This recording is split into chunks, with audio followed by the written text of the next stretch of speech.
We spent 4 fraught days in the fortress-built city of Kramatorsk. A place bracing for battle a la Mad Max. We ran the gauntlet of drone attacks with residents. We can hear gunfire. It sounds. Met the soldiers holding back the Russians. They are coming though. Eyes on Putin's prize, seizing all the Donbas. Whatever and whoever it takes. Ну ми не хочемо, щоб тут Росія була. Ні. Ніколи. Хай Господь відводить. Ні.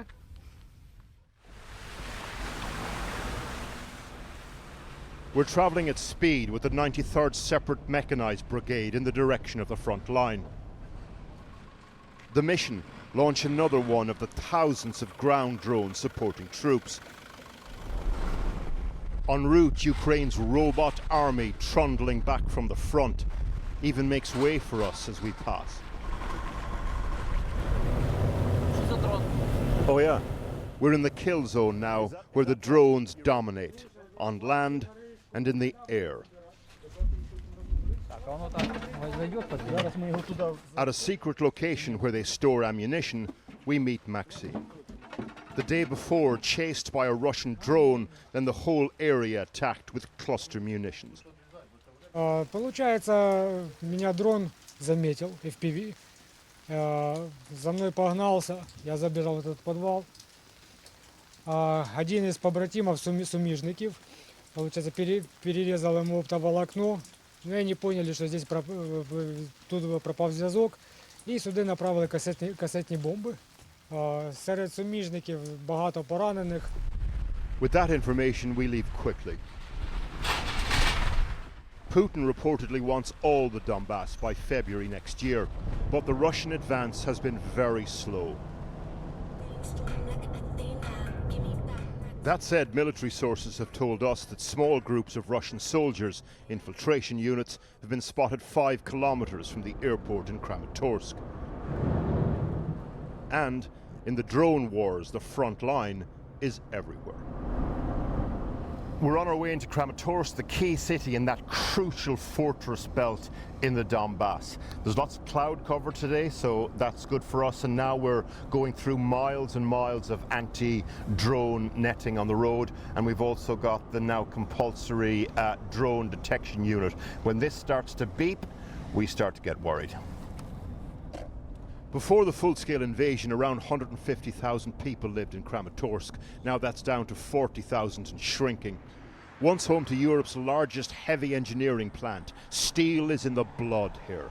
The sort of place where you stop behind a military ground drone at a red light. That's hilarious. Past petrol stations that the Russians have targeted in retaliation for the Ukrainians hitting their oil refineries. On your way to the famous City Hall, the White House, taken by Russian separatists for 3 months in 2014. Moscow wants it back. Sergei wants it tan. Are you not worried about the drone sitting there in your shorts and your flip-flops? Ну, если надо будет утекать, убежим. They're used to the drones here now. We are not. Replete with flak jackets when they flew in, not flip-flops.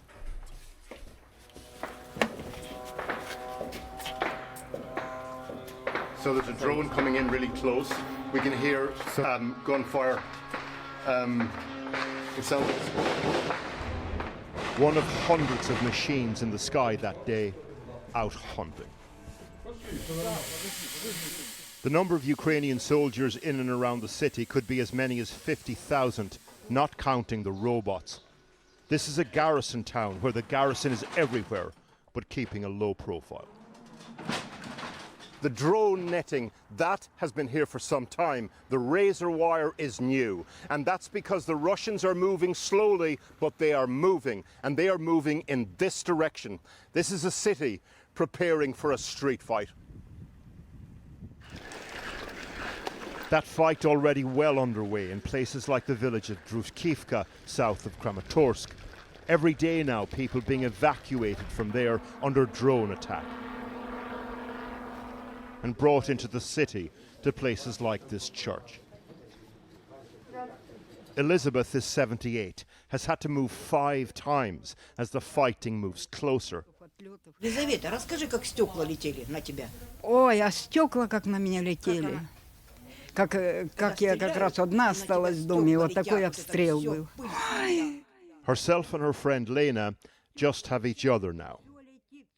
War has deprived them of everything, including sleep. Я сегодня, я забыла, что такое сон даже. Я забыла сон. Какой сон, когда все трещит да ломается. Вот, какой сон. А сегодня даже поспала. Даже поспала. Ой, рада, не знаю, как рада. А куда уж, ребятки, поедем, не знаю. Ничего не знаю.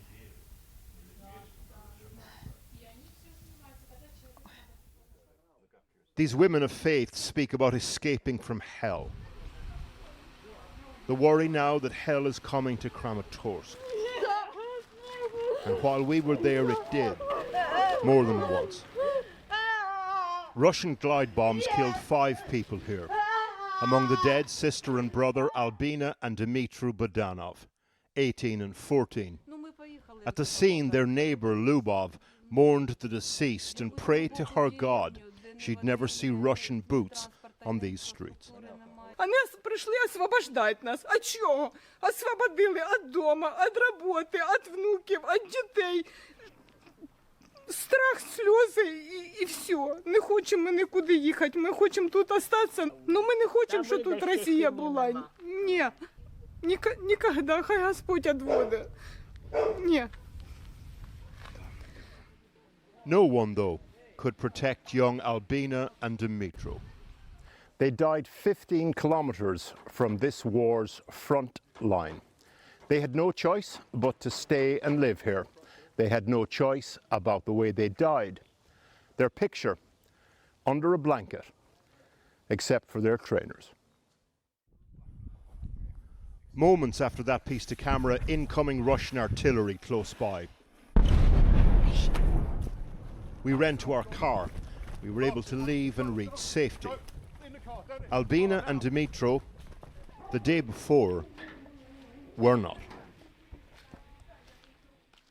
Paraic O'Brien in Kramatorsk. And if you have trouble reading the subtitles, there'll be a dubbed version of the report on our website shortly. That's at channel4.com/news. Well, the fierce battles for key strategic cities in Donbas are only part of the story. Russia vastly outnumbers Ukraine in terms of manpower and weaponry, but Ukraine has focused its fight back on Russia's logistics and supply chains and its ability to continue financing the war. Ukraine is using maritime drones to attack Russian vessels at sea in what's described as the biggest naval conflict since the Falklands War. Last night, Kyiv said its drones damaged 20 Russian vessels in the Black Sea after Russia recently stepped up its attacks on Ukraine's Black Sea ports. Over just 9 days, Ukraine had already hit 116 ships in the Sea of Azov, including oil and gas tankers it says support Russia's military logistics and supply lines. It's affected Russia's grain harvest too, with strikes around Crimea blocking a quarter of Moscow's export trade and effectively shutting down the ports of Azov, Rostov-on-Don and Taganrog.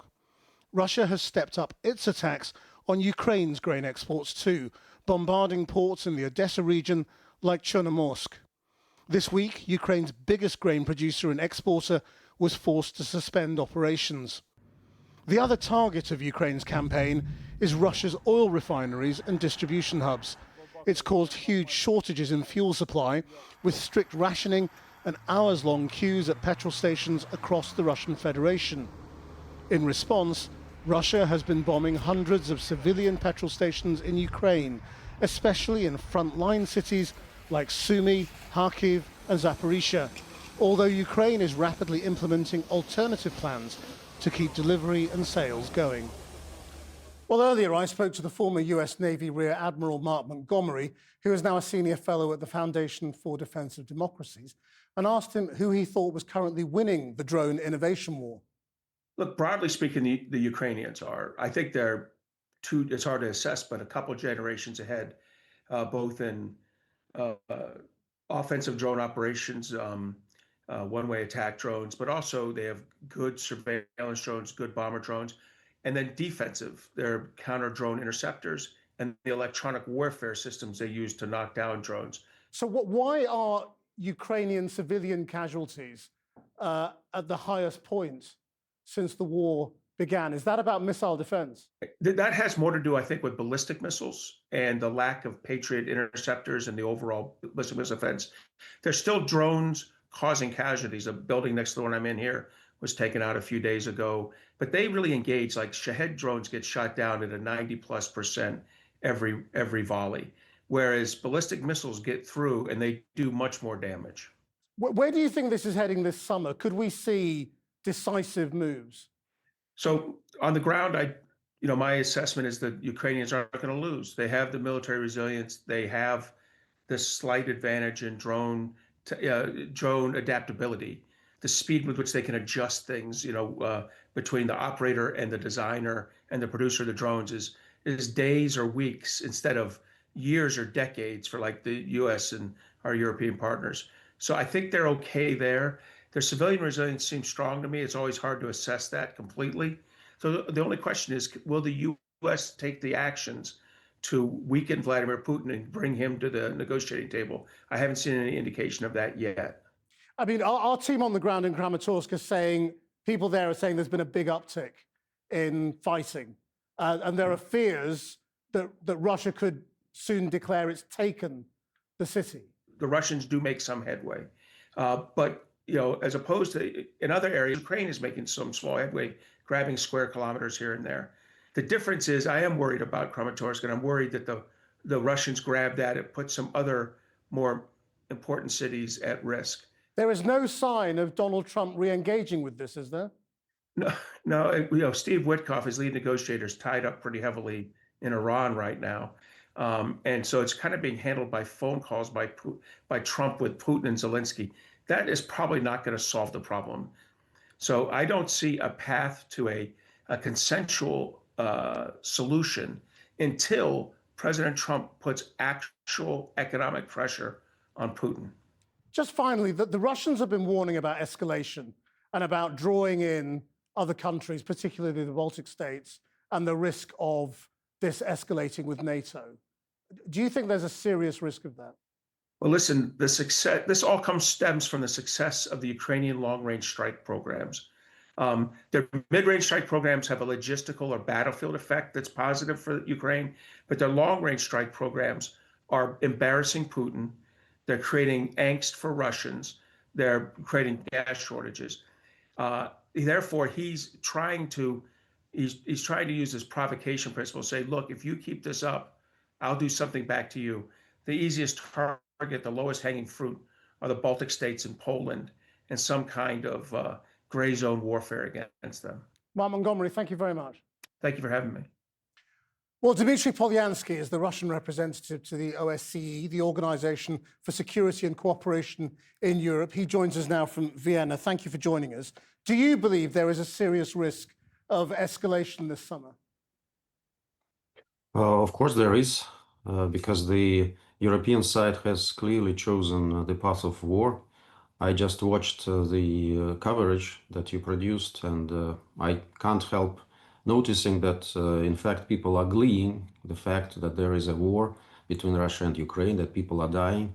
And this seems to be a legitimate cause just to weaken Russia and to inflict a strategic defeat on my country, which is a nuclear power. Of course, there will be an escalation. I have no doubt about it.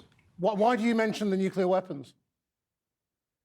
Because there is nuclear weapons in Russia. It's common knowledge. And there is a nuclear strategy in Russia, how and when we can use this nuclear weapon. It's not a threat, it's a reality, and all the military specialists know about this. Are you saying with escalation comes the increased risk of Russia using a nuclear weapon?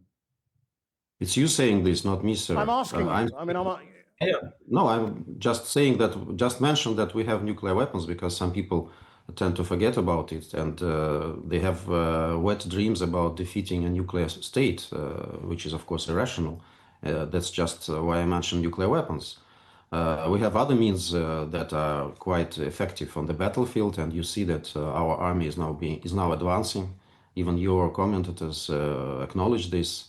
I read today that in July alone, 200 square kilometers were taken by Russian forces.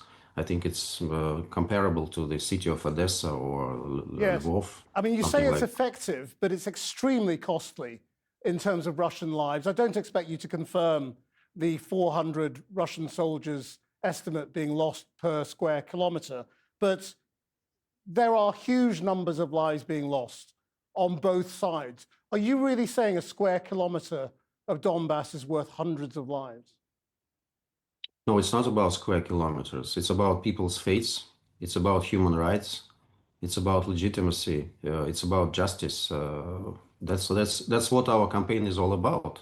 It's not about double standards like your campaign.